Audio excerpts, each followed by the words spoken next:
Get this on YouTube.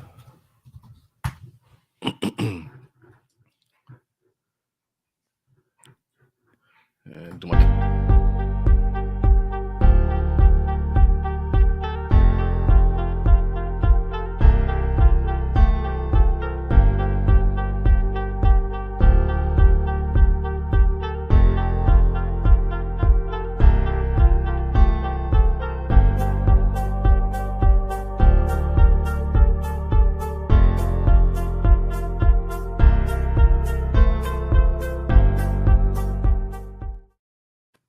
All right, y'all. Millionaire podcast. Charles Oglesby, top millionaire, here for another amazing episode. This brother comes highly recommended from my good friend Rob Boyd, and you're actually local. Are you in California? You're not in California? I am. I'm up in the yeah. valley here in LA. Okay, yeah, I'm in the Inland Empire area of Southern California. So heard really good things about you. Heard you're the webinar king. You've done multiple $1 million in webinar sales and just crushing it in the online game. So we're going to learn a lot from having this conversation with you. Welcome to the show, Jason. How's it going, man? It's going better than good. So can you tell people a little bit more about who you are, where you're from, and how life was like growing up? Yeah, I mean, life growing up sucked. I grew up in Iowa, which is why I'm wearing the Hawkeyes hat here today. And small town in Iowa, it just a really tumultuous childhood. Got post-traumatic stress disorder from it, depression, massive anxiety attacks, and just the desire to escape hell. You know, before you get into heaven, you got to get out of hell. So this whole focus became very early on in my life. I took responsibility on, if I don't like this, what can I do about it? And just worked really hard to figure out how to do that. Failed miserably up until I was about 25. And then I started doing some online marketing stuff sincerely. I was first trying to start a record label like when I was 21, and that didn't work, but that drove me into business because I was all about the arts. And I'm like, oh, there's a business, you know, the business of music, the music business. And then from there, I got into marketing, try to market my music business. And then I'm like, man, this seems a lot harder to market entertainment. Let me market something else, because marketing became really interesting to me. And so then I started doing marketing, affiliate marketing, to promote other people's stuff. And then I started being a ghostwriter. So people would hire me to create content for their marketing sites. That's the first money I started making online. And then I built a little system on how I was creating this content, created an information product out of it, sold that in 2007 for a whopping $4 a pop. And that was the start, really, the real start of an empire that's now sold hundreds of millions of dollars. Wow. So, what were your first businesses like, and what did you learn from those? Yeah, what was great about what I did was, well, the first thing I tried to do online to make money was be an affiliate. And back in 2007, article marketing was a really effective way to make money online because you could get your traffic for free. You'd write a little article, you'd publish it on a site like Easy Articles. That was the #1 site that you'd publish it on, and you'd get a lot of traffic. So the idea was you write an article there, put a little bio link at the bottom of your article to get them back to your website. And then once they got on your website, you get them to opt into your email list. And then on your email list, you would then market affiliate products. And I tried that. I made a little bit of money, but not much. See, at the time I was painting houses for $12 an hour because I had to like make ends meet. I had to pay the bills. And so I was making more money, $12 an hour painting houses, than I was as an affiliate marketer. But then that led me to the second business, which is I could write these articles really fast. So I'm like, let me get out of painting these houses and working for somebody else, and let me work for myself. So I hung my shingle out there, and I said, I'll write articles for you. And a lot of people needed articles written back then. So, quickly I started making $20, $30 an hour writing articles because I charge them per article. Then it was just on me. How fast could I write these articles? Mm-hmm. Started making 40, 50, $60 an hour writing articles, which was great, but it was still trading time for money. And that was when I decided, hey, I'm going to put this into an ebook. I'm going to show this system of how I'm writing these articles hyper fast, and they're still high quality. And I could write them on topics that I knew little to nothing about. So I put together that little ebook, and I went to this forum called the Warrior Forum. It's the biggest internet marketing forum at the time. I don't even know if forums exist anymore, right? But back then, that's what it was. And you could take a $20 classified ad out, an online classified ad in one of their sections of their forum. And I did that. I took that out there and I said, listen, I got this product. I'm so confident the first time that you go through it, it'll cut your article writing time in half. And I'm only going to charge you $4 for it. You want it? Go here and buy it. And people bought it and they loved it. They immediately used it and it worked. And that was such a rarity. And I got so lucky, man, because they went back to the thread. This was like web 1.0, social media 1.0. It's the first time ever you could have real-time kind of social media feedback. And they were like, this is awesome. This is great. This is fantastic. So that sold a couple thousand units just right out of the gate in a couple weeks. And I'm like, all right, I got it now. I'm going to be an information marketer. I'm going to create information products, publish them and market them. And then that's what I pretty much did for the next year. And then that led me into the webinars, which was the complete game changer for me. Yeah. Why webinars? Because for me, I'm in kind of like the same space. I haven't really leveraged webinars because a lot of people still think webinars are old school, or they might think that maybe consumers aren't really big into webinars. Have you seen something different? Yeah. Like last year we did a launch. It was $57.9 million in 226 days. And it was almost all predicated on webinars. In fact, there was no other way to buy unless it was through a webinar. And we're talking 2021, 2022, still working strong. When people hear webinars, it's not TikTok. Let's put it this way, right? TikTok is the flavor of the month right now. And it's funny because somebody listening to this 3 months from now, they might not even think TikTok's hot anymore, because the problem with these trends is they come and they go very quickly. You can't build businesses around them. Should you use them? Absolutely. But if your business requires a temporary thing that's in vogue, you're going to eventually lose. You're not going to win. Right. And so why webinars? Webinars are the most effective, most efficient way to reach a mass market of the best buyers in that market, and be able to do that very quickly and serve that audience first before you sell them. So then that accelerates the sales cycle. So instead of it being like 21 day from I've never heard of you to here's $2,000, it can turn it into I'd never heard of you. 3 days later, here's $2,000. Right. And that's really effective. It's like, have they been there, done that? Yeah. I mean, you can't half-ass a webinar anymore. So I know a lot of guys that when webinars became in style, they could practically do nothing and make money with a webinar. Those guys are broke now, because easy come, easy go. And so is it the hottest thing right now? No. Is it the thing that I always reach for? No. There's other tools in the toolkit. However, 9 times out of 10, for the businesses that we run and that we advise and that we work with, I can't beat a webinar. I wish I could beat a webinar. I wish there was something better than that for the longevity and for the ability to reach people in mass and make the money that we make. So, man, the best thing that I could ever do to anybody is get them started in webinars, because I think if they put their mind to it and they're willing to try it out for a period of time, I don't think they're going to make any more money doing anything else. Yeah. So I'm curious, because I know before when you were writing the articles, you're writing articles for businesses and different niches that you didn't have that much knowledge in. Right. When it comes to information, because I mean, for me or from anybody else, it's like you only have your knowledge that you can essentially market and sell, but it seems like you might be able to have the same ability to bring other people with other knowledge and then package it up into your platform and then launch it to the community. Yeah. And that's often what we do now.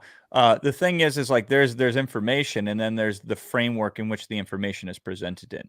And if it was information alone that was enough, then anybody with a library card could be a millionaire.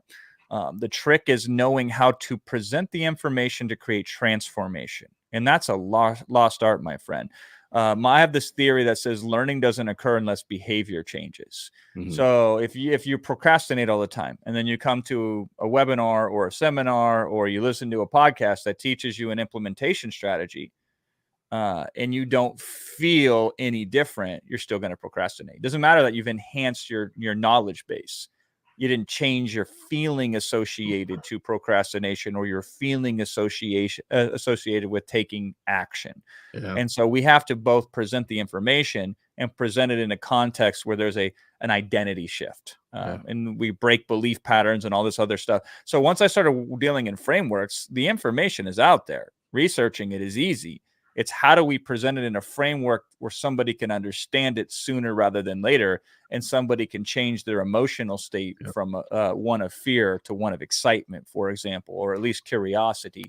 And that's what we try to do. Now, ultimately, you have both. You have some sort of information that nobody else has, and you can present it in a way that's transformational. And so that's what we try to do. So we either try to find that information ourselves by going out there through experience, or we find other people who have that information who aren't marketing it as effectively as they could be. And most subject matter experts are terrible marketers because they spend all their time being a subject matter expert, very little time marketing it. The flip is true, by the way. Really good marketers spend no time becoming experts at anything, so they sell you mediocre products with superb marketing. We try to do both. We try to find or create the superb subject matter expertise that you can't get anywhere, and then marry it with top class marketing. So we have the best information and the best chance for transformation. And that's what we do. And we utilize a lot of frameworks to do that. So the most recent launch that you guys had, what was that one? And how did you get to the point to where you got 57 in the launch? Yeah, it was insane. I mean, when you go to that level, there's a lot of not necessarily, I don't know if you call it luck or not, but we hit the crypto market at that point in time when it was red hot. The good news is we weren't just taking advantage of the trend, because the thing that we published, it wasn't our thing. It was somebody else that they came in and they published it in our company, and we provided the marketing around it. It works regardless. It still works right now. Now, perception trumps reality in marketing. So if people are scared and they hold it like a dirty diaper, I don't care. No matter how good it is, nobody's going to buy the thing. But at that period of time, all the stars aligned, and we were able to more effectively help people understand what they could be doing in crypto, which was an alternative to everything everybody was telling them about crypto at the time. Everybody was chasing moonshots and getting all this hype, and we presented it as a smaller yet better alternative to what they're probably doing with their money right now, without them having to spend a lot of time in order to do that. And that's a very hard position to actually put out there in the public. And it took me lots and lots of time and effort to get it there before we rolled it out to the public.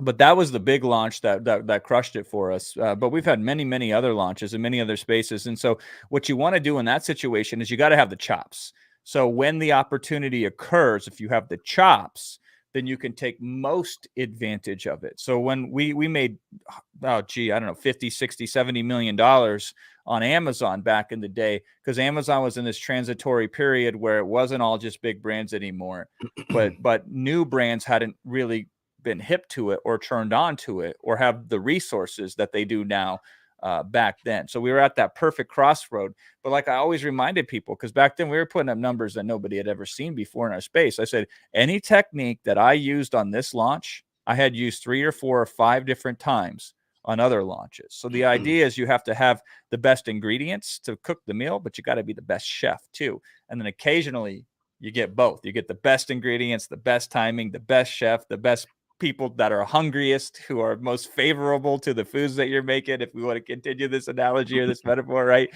But that's really the name of the game. But we were able to then sell it via a webinar in a way nobody else could. And so get the chops, man, is what I'm always saying. It's like, if you have the skill set, eventually the opportunity will come there where instead of making $1 million, you'll make 10 million. Or instead of making 100,000, you'll make $1 million. You'll level up because you were prepared in advance for when the opportunity occurred. You had more value you could provide to the marketplace. What does marketing look like when you're driving traffic to your webinar? And is this a free webinar or is it a pay webinar? Yeah, this is a free webinar. Almost always we use free webinars. And here's the philosophy behind that. The best way to sell somebody is to show them what it's like to be your customer before they pay you money. So it's like, you want to be a customer of mine, let me give you so much value in advance that it's risk-free essentially. You say, wow, if this is what he can do for me for free, imagine if I paid him some money. And so what I love about the webinar is its value in advance. So instead of you taking the risk on me, I'm taking the risk on you. Now, there are other ways you can do that, but again, most of them are slower and most of them are not as, in terms of, they're not as orchestrated. So like somebody could come and watch YouTube videos of you and be like, dang, he's bringing it. I want to know more about him, right? That's a little disjointed. It's not a funnel per se. It's not a coordinated effort to help somebody and then eventually give them something to invest in, which is ultimately how you truly help people. You don't really help them for free. It's way harder. But up front, we give them that experience. Here's what it's like if you were to be part of what we're about. And that's why I like making them free, because the risk is on me. I have to put my time and effort into the thing, and I have to try to compel you to want to buy my thing, by value, by demonstration. And that's exciting to me, because if you get that right, you're going to win bigger than anybody else. If they put the risk on the customer and not on themselves, it's an uphill battle. So I want to put it on me and say, okay, I just got to bring it. How can I put something together that is so compelling that person will realize it costs them more not to buy this thing than it does to buy this thing? And you get so many shots at it too. So if you don't get it right the first time, as long as you're sincere and you lead with value, that audience will show back up a second time. They're like, hey, that last experience was great. Even though I said no to your product, I said yes to you. So you got something else for me. I'll check it out. And then we both win point of sale and over time through repetition.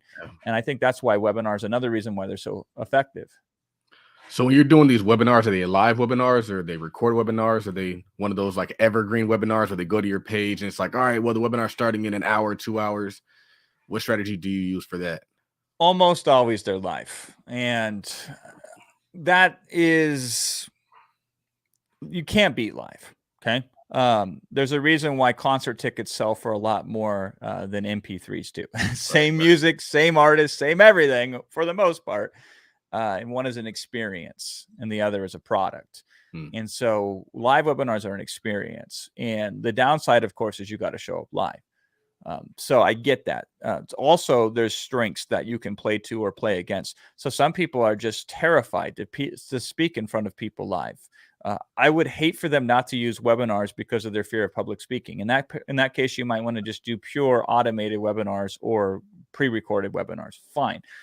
You will lose money that way, but if it works, it works. I'd rather you use the media as best as you can.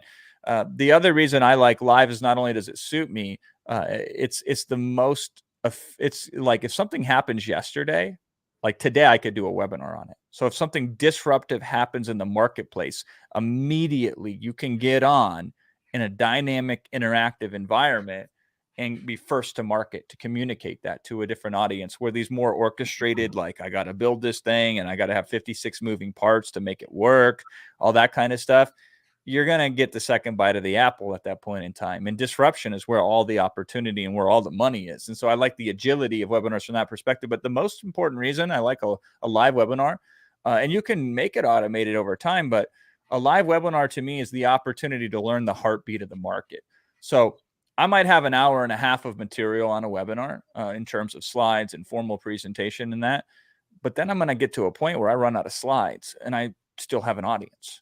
And if I did a good job, then that audience is still interactive and communicating with me and putting stuff in the chat box. To me, that's when the webinar really starts, because now I can have a conversation and I can figure out, well, what's going on? You know, what is it about this thing that you need more insight on? What about this that you're having trouble wrapping your head around with? Is there anything I can do to be of service to you? And I'll go 2 or 3 or 4 hours in some instances, especially when there's hundreds of people on a webinar, to try to figure that out. Not only will that increase sales right there, but more important is it increases insight. Oh, now I really understand the problems of my audiences. Now that I understand them, I can create even better solutions for them. I can communicate towards those problems more specifically and better than I could any other way. So, man, if you're not doing live webinars, you lose that. You lose that ability to tap into the heartbeat of the marketplace. And if you understand your customers better than somebody else, you will sell and you will serve them better than anybody else. How frequently are you doing these webinars? I wish I could do them more. I do them as it makes sense to do them. These days, less so.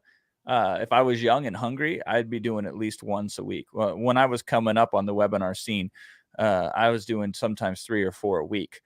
There will be opportunities. My philosophy is when it's raining money, you get a big bucket and you stand outside for as long as it rains. So when these opportunities, there's ebbs and flows in every market. When massive opportunities hits, I will be doing 2, 3, 4, 5 webinars a week in some instances.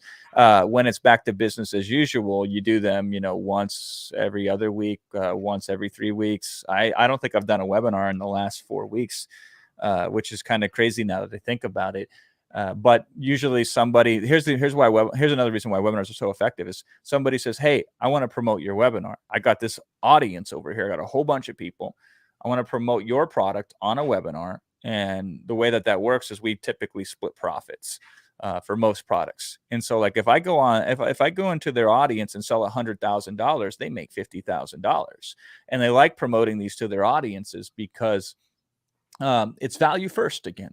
What I can do for free on a webinar will typically be better than the products that audience has paid for in the past. And so it's risk-free for the vendor that controls that audience to partner with me. And it's risk-free for the audience to be involved with it because they're going to get some insight potentially. And then maybe we can make some money together. Maybe we can help some people. And so those will come and go. Those are affiliate-based types of promotion. And that's primarily how we run our business. Really? Yeah, if we're paying for traffic, which we don't do, we're terrible at it. It's one of the things for 2023 that I want to get better. It's amazing that I could sell $57 million without paying a single penny for ads, right?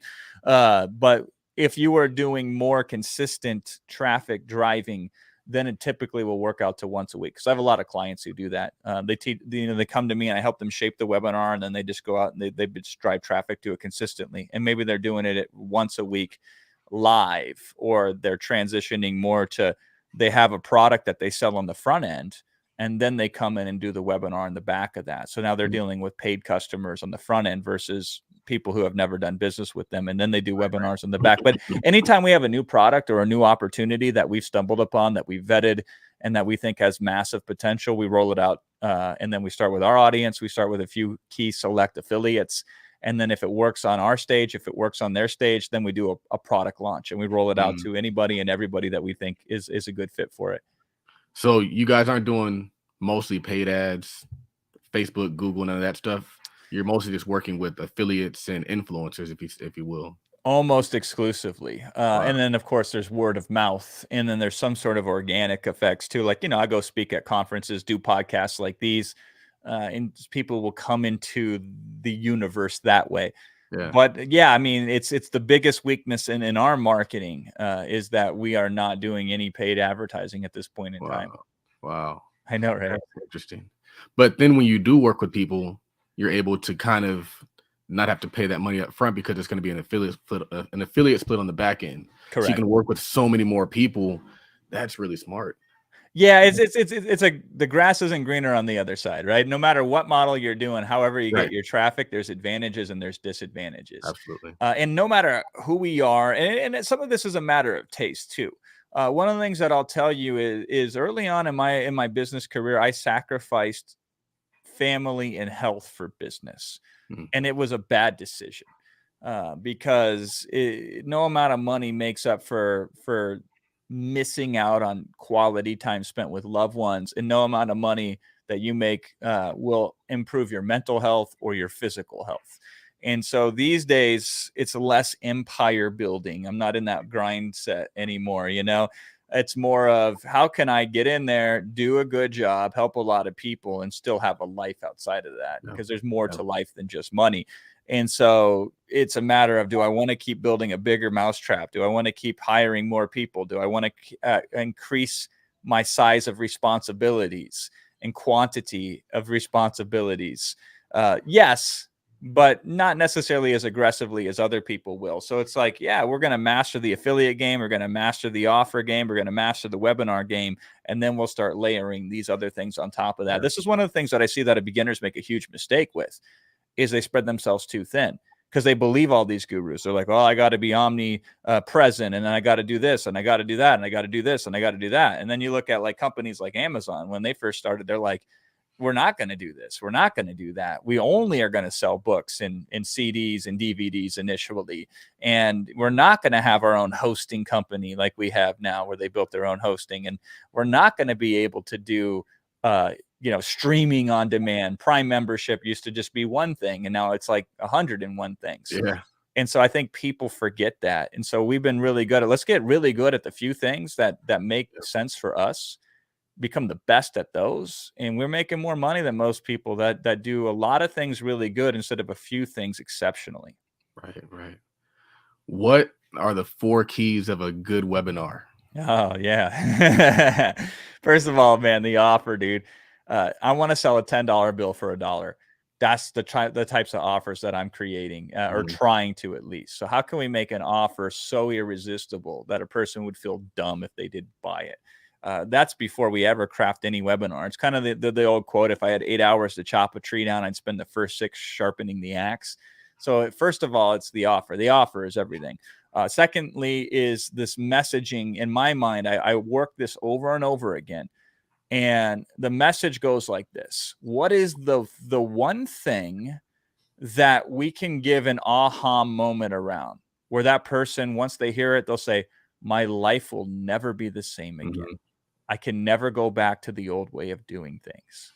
I just had a client. He came in $25,000 a day for consulting. I quit doing it a couple of years ago because I'm like, man, this is too much work. I know it sounds ridiculous, right? Make $25,000 in a day, but it's a hard work, and it's not leverageable and all this other stuff. But he was persistent, and he kept saying, man, come on, do some consulting with me. Come on. He wouldn't quit. So I'm like, fine, I will, so he came in. This was last Friday, and we're recording on a Monday. Right. And I said to him, his name was Ben, him and his wife came in, they have this really nice business. And I asked him, I said, what are all the objections and what are all the issues that you have when you sell this to your audience? And he's been selling it for about 7 years now. And we wrote them all down. It was like 25 of them. I'm like, everyone, big and small. I want to know them all.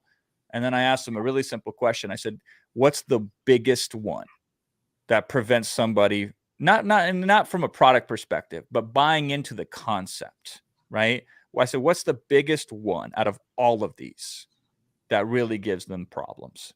And then they told me what it was. And then I said, and I call this a defined outcome, a clearly defined outcome. I said, okay, so if this is the issue, how do we give a very clear outcome of, once we're done with this webinar, this will never be an issue for you again. This one big thing here. And what we found is, once we got that and we uncovered that, some of these 5 or 6 other smaller objections, we could roll them all up into this one major theme, this one major concept. But the idea here it came because one day I was thinking, I'm like, man, forget, a lot of people, when they try to change somebody, they try to like elevate them up. So it's kind of like, here's how you're going to be a success. Here's how you're going to be able to accomplish this. Rah, rah, rah, pump, pump, pump, pump, pump, right? And I'm like, man, what if instead of trying to lift them up, let's instead make them unchained on the things that keep them down? Because if naturally, I've discovered, if we break limiting beliefs, people will automatically improve as a result. But this is how a conversation works in my mind. You could show somebody, and you tell me if this has happened with you. You have the best thing for this person. They're the perfect fit for it. And you show it to them and they say, but ... right? Right. And you're like, come on, man, that ain't good enough. And then you solve that. You explain to them why that's not a thing. And they said, well ... right? And you're like, when are you going to run out of excuses? But no matter what you bring to this person, they will reject it, because they're as big as their limit. Whatever they limit themselves to, that's as big as they can grow. So if we're trying to swim upstream by forcing that, so I'm like, how do we cut off the chains that hold them down? How do we, when they go to reach for that excuse, they no longer have it anymore. Now they have to listen. Now they have to be open to the opportunity. See, the people have these limiting beliefs, and the problem with them is they believe them 100% of the time. So if this person is firmly in the mindset that they're a failure, and you're speaking the language of success, you will lose every single time. So you have to speak the language of failing. You have to have them have doubt that they're going to fail. So Wow. forget about teaching them success. Teach them how to doubt their own ability to fail. And then they say, well, maybe I won't fail this time. And then we can have the conversation. So whenever I'm creating that messaging, I'm like, what is their biggest limitation and how can I create a crack in that foundation so they can no longer reach for that excuse and stay down and stay small? Let's remove that. And then it becomes infinitely easier to bring them up to a higher level of frequency and vibration and soul and spirit and readiness. And so that's the second thing. Once I got the offer, then the second thing is messaging. And then the third thing after that is just a matter of procedure in terms of how do I introduce it? So how do I set it up? There's a reason why you need a setup for a punchline. If you're a comedian, you can't just come out and tell the punchline. So there's context and content, and we got to put the context in place first. We got to set it up before we pay it off. And so that's the third thing that I'm looking at on a webinar. Now that I got the best messaging, that paradigm shift, that aha moment, I can never go back to the old way of doing things. How do we set it up so when we reveal it, it has maximum impact? And that's the third thing. And then the fourth thing is believability. How do we present this in a way that is irrefutable? That it has a preponderance of proof, that it is inassailable. And so anytime you're making a claim or anytime you're trying to prove your case, you should validate it. Number one biggest mistake I see people do on webinars is they tell you, they don't show you. So they don't. And here's a simple way of doing this is if I can say, like, so this is the biggest website in the world, like TikTok right now is the biggest platform in the world. I could say that. You might believe me, you probably would. But if I also showed a screenshot from a news article that said it, then it becomes infinitely more believable. If I say I charge $25,000 for a day consulting, that's one thing. But if I show you the receipt of the client who paid for it, that's another thing. Then it becomes more believable. So on every single slide, once I'm done with the presentation, I go back and say, how can we show that, not just tell that? How can we prove that beyond any reasonable doubt? And I think ratcheting that up to that point of you have the best material and you're proving it every step of the way. I think those are the most important things that you could do on a webinar. Now there's other things and they're all interrelated, and it's like a juggling act. So you need more than that, but that's a good framework to start with. Yeah.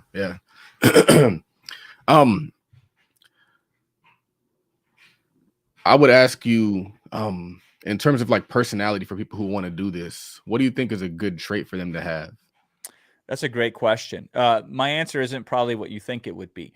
The best trait you could have is a trait of curiosity, meaning I'm going to try this and see what happens, and then tell your audience that.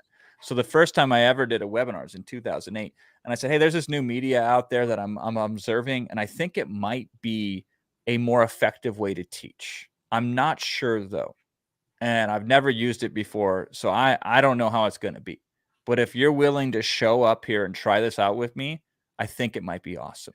Are you game? It was essentially like that. That was a conversation that I had.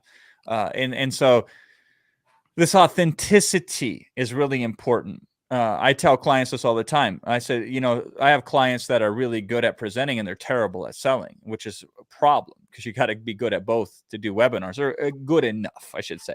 So when they go into the close, I tell them to use this close on a webinar. I say to them something along these lines: as long as this is true, this is the best close you could use. You could say, I'm scared out of my mind right now. I'm shaking. I'm nervous. And if my voice quivers and cracks, it's because I am absolutely freaked out. I'm afraid to sell you right now. However, I'm going to put myself in a state of personal discomfort to offer this to you because I believe if you're the right person, it's the best thing for you. So I'm willing to risk my own potential embarrassment and failure to bring this to you. Here's what it is. And that's like the best damn close you could ever use. I joke. I'm like, I wish I could use that. It's not true for me, so I can't use that. I'm like, man, I wish I was insecure and scared and doing it anyway. Because remember when I said earlier, show, not tell? You're showing somebody that it's okay to get out of your comfort zone. You're showing somebody that it's important to take risks. You could tell them that all day long and it barely lands. You show them and they're like, I'm on buy now to help you out, even if it ain't for me.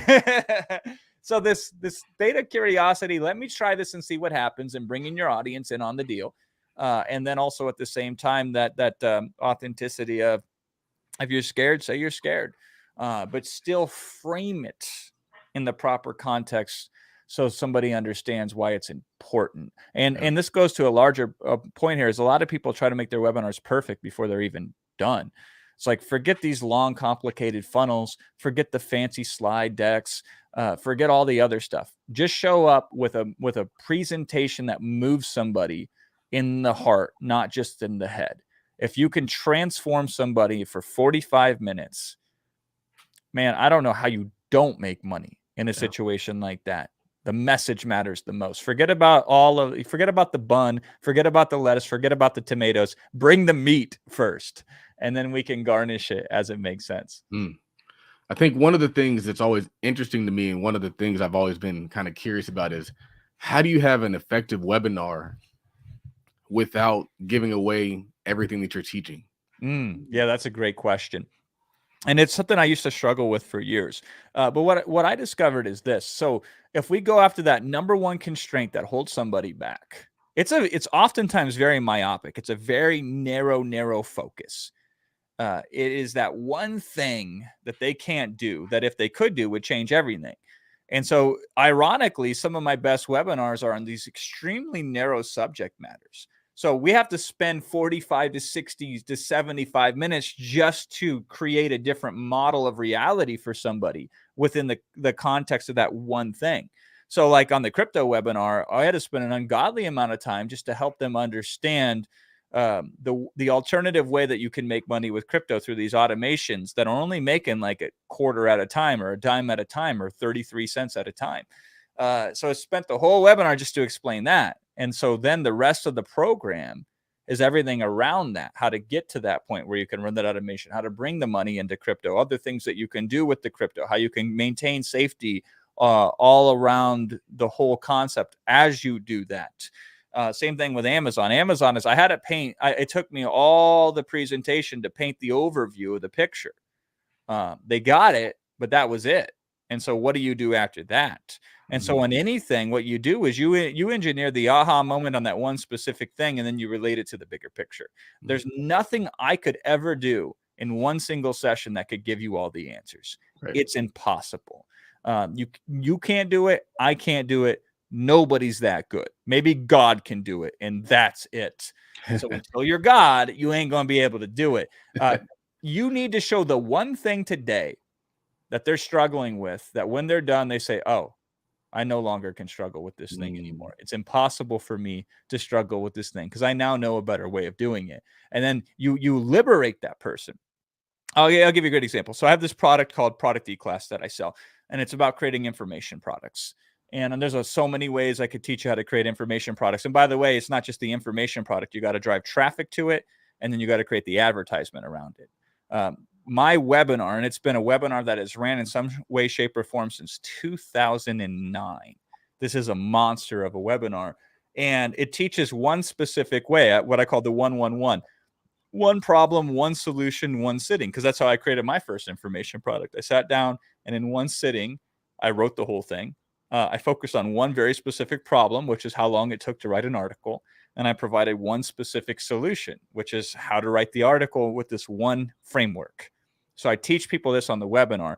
I teach them the concept behind it, why it's important, why 1-1-1 type of products, why they're probably the best one for you to do first if you've never created an information product. And so it takes me the whole webinar to do that properly and to do it justice. And so then the offer becomes, okay, there's other ways to do it besides this method. I'm going to show you those. And also here's how you drive traffic, and here's how you create the advertisement around it. Here's how you build a business around it. And so by going very deep into one area, which is the biggest constraint in that market, I can't create a product. So nothing else happens until I create the product. We solve that from the perspective of, oh, now I can see myself creating a product where I couldn't before because I thought it would take too long. I thought it would be too hard, require too much expertise, blah, blah, blah. We provide that solution. And now if somebody's empowered, they want to take that empowerment and put it somewhere. So we give them somewhere to put it.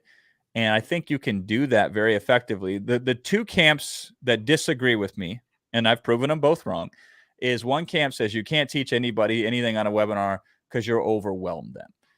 And so therefore just stay high level, tell them what to do, but not how to do it. It's essentially hit them over the head and then sell them an aspirin, right? It's a terrible model. I hate it. But it works kind of, at least in the short term, because they're right. If I rip open a womb and rub salt in it and agitate you to the point where you're in absolute agony and pain, and then I sell you pain relief, right? You can do that. I don't know if that's the most ethical way of doing it, and I don't know if that's has the biggest longevity. So morals aside, practically speaking, I think it's a bad way to build a business. So the other group of people, though, they go too far the other way.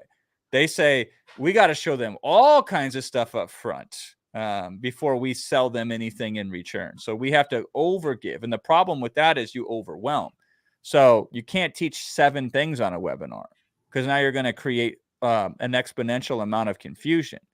What you need to do is teach one thing on a webinar, teach it effectively to create that transformational experience, and know that whatever you sell, by the way, if it's only one thing and it's done in 45 minutes, it doesn't belong on a webinar. You shouldn't be selling a thing at the end of the webinar. That should be an info product that somebody could buy off a sales letter or off a simple video, right? So like if you're selling true game-changing solutions, there's no possible way in 45 minutes you could give somebody everything that they would need to do that would render you inert. So give them the one thing that is most important to change them today, and then show them how that new you can show up with all the other stuff you have if they're willing to invest with you. Wow. I know a lot of people, there's a lot of different webinar softwares out there. Anyone that you recommend, or do you even think it's even necessary? Whatever one's the easiest to get started with. Now, I'm partial to Zoom because I think long term, if you use it right, Zoom is going to make you the most amount of money. However, the least moving parts when you start, because remember, it's the messaging that matters the most. If somebody's drowning in water, you don't sit there and say, well, gee, I want to have the life raft look this way. It better be red or blue. No, just get out there and save their life. And so your audience is drowning. They need your help. And they don't really care too much the packaging. If somebody's dying of thirst, they're not going to complain if you give them tap water, right? Find the people dying of thirst and bring water to them. And then later on, you can build the packaging and the bottling, and you can, source it from Fiji and all this other kind of stuff, but get in front of them as fast as you possibly can. Yeah. That is the way that you win in this game. Before I get to the wrap questions, I'm curious, how do you stay motivated with all the things that you've accomplished so far? Yeah, that's a good question. It's my purpose in life is contribution, and I feel the best when I help empower other people. And so the motivation is, man, there's like 8 billion people out there, dude. I barely started. Right. I got 150,000 customers in 131 countries. I ain't even hit all the countries yet, man. So I know there's somebody out there that I could reach that I'm not reaching right now. And I want to reach that person. And I'm on a hunt to find that person. And that's what keeps me motivated. That's what keeps the switches churning on and keeps me going. And by the way, every year I learn that I don't know that much. So whatever I learned that year, I also learned that there's more that I didn't know than what I did know. So I'm just beginning to really figure a lot of this stuff out. The good news is even knowing a thimble full of that information has allowed me to do incredibly well and reach the top heights of multiple industries to be considered the best in those industries. But I'm just getting started. That's how I stay hungry. That's how I stay motivated. What kind of books and podcasts are you listening to or reading? Yeah, that's a good question. Right now, and this changes a lot, I've been getting back into conversational hypnosis again. So I've been reading a lot of Milton Erickson. He was essentially the inventor of conversational hypnosis, and these therapeutic, metaphorical sort of stories that he would tell. Because I'm trying to get back in this mindset now, because we didn't do any social media either, man. When we did this launch and all these other launches, I was essentially non-existent on Instagram. Wow. I didn't have an Instagram account, didn't have a TikTok account or a Twitter account, didn't have Facebook, really, like 5 friends on Facebook, and we didn't do anything from a business perspective on Facebook. So I'm getting into that. YouTube is my number one thing. I want to do it big on YouTube.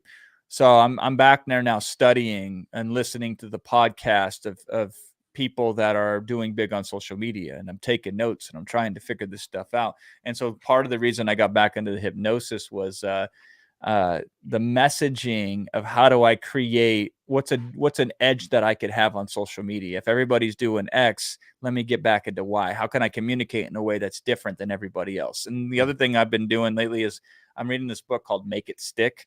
And it's heavily researched on learning. What are the most effective learning strategies? So A, I can become a better teacher, but B, become a better learner. Because again, I'm trying to learn now how to do social media, trying to learn what works over there. And so I'm reading and studying the things that enhance learning and also communication that I don't have the skill sets to, or I used to, but I kind of lost them along the way that I'm getting back into. So that's my main focus these days. What is something through all of this webinars, informational products that's happened for you that you didn't expect? Oh yeah, great question. Really, what happened to me is I got to the webinar game very early, and I didn't teach how to do it. I just did it. And then a bunch of people were like, dude, you should teach that stuff. And so I taught it, but it was like 2012 and it was too early. I was ahead of the market, story of my life. So then I'm like, nobody wants that stuff. And then I didn't teach it. And then other people started teaching my stuff and pretending it was their stuff. And a lot of people started using it and were successful. So I missed the market there. So what baffles me, what blows my mind is I was still somehow able to become the de facto number one webinar on the I'm like Michael Jordan of webinars. It's like, it's not even a debate. Everybody just says he's the GOAT, right? In spite of the fact that I didn't defend my territory, I didn't grow my territory, I didn't focus on the branding, I didn't do any of that stuff, purely through the effectiveness alone. And the other thing is I wrote a book on it in 2018 or end of 2017 called One to Many. And that book, when I originally launched it and sold it, and again, I kind of just did it because everybody was begging me to write the damn thing. So I did it. So I put it out there. I'm like, yeah, we'll sell a couple thousand copies and that'd be the end of it. And we didn't sell that many to begin with. But then over the years, man, especially this last year, it just started picking up and selling like crazy. And I've had over a dozen people come up to me and say that book, which is like $10 on Amazon or whatever, they're like, that book has made me a multimillionaire, just that book alone. And I'm like, huh, yeah, okay, maybe there's something there. Maybe I need to focus on it more. Maybe that's the thing that I could build up and put out there. It's kind of nichey, but I don't think it's as nichey as it used to be, because I'm thinking with, the pandemic and with Zoom becoming very popular and all this other stuff, I'm like, God, there's a lot there. So I think I've discounted the value of webinars and what they can truly do, which is insane considering how successful I've been with them. And I think I've discounted the appetite for the sincerity of people to want to learn how to do them. Because my attitude was always like, well, gee, you got to be good at public speaking. That's the number one fear in the world, right? You got to be a subject matter expert. You got to be able to communicate effectively from a teaching perspective, and you have to sell. And there's technology involved. Yeah. I'm like, forget it, man. It's a miracle anybody ever does a webinar successfully and effectively. But I'm finding that, man, there's millions of people out there that meet that criteria. And again, we can very easily bring down the technology. Like, you don't necessarily need that much technology. You think you do, but you don't. You don't necessarily have to be an expert teacher. You just got to be one step ahead of the market. So if you were them yesterday, you're the best person to teach them today. You don't have to teach too much. If you do it right, the selling doesn't have to be like I used to think it was, where you needed technique. Like, I can have you selling next week without any technique. Or with very few technique, I should say. Because again, you just make the offer so insane that you don't even need the technique. Right. So yeah, I mean, I'm learning, man. I'm learning a lot. Great conversation. I think that's kind of like the best place to end it right there. You kind of hit it. Unless there's something that you wanted to discuss or share that I didn't get a chance to ask you about. No, this has been a pleasure. Anytime I can come on and speak on this and maybe enlighten a soul or two, I'm game. Yeah. What do you have if people who wanted to work with you could reach out to you? What do you have for them, or where can they find you on social media? What does that look like? Yeah, so go to 250webinar.com. I got a one-pager there. It's my exact framework of how I structure every webinar. Here's what I do in the intro, content, transition, and close. And you can go there and you can download it for free. So that's at 250webinar.com. We call it that because it's produced over $250 million in sales. Wow. So that's 250. The number's 250. That's right. Awesome. 250webinar.com. Great conversation. I learned a lot. Like I said, I'm in the space. And so now I'm like, I need to figure out how to kind of take it to the next level. So I'll be at 250 webinar and hopefully working with you and learning to grow my business through webinars. I've been doing mostly social media marketing. It's cool, but it's kind of slowed down, especially with how Instagram has kind of shifted and kind of throttling down on the algorithm and whatnot, giving you less reach. But I need to take it to the next level. So great conversation. I'm inspired. Make sure you guys go to that website, check it out, get that information, and work with this brother. He has really crushed the game when it comes to online webinar and online business at levels that most of us aspire towards. So anything that you can learn from him is going to take it to the next level. With that, it's another episode of the Millionaire Podcast. Charles Oglesby, Todd, Millionaire, and we are out. Peace. Thanks, man. That was great.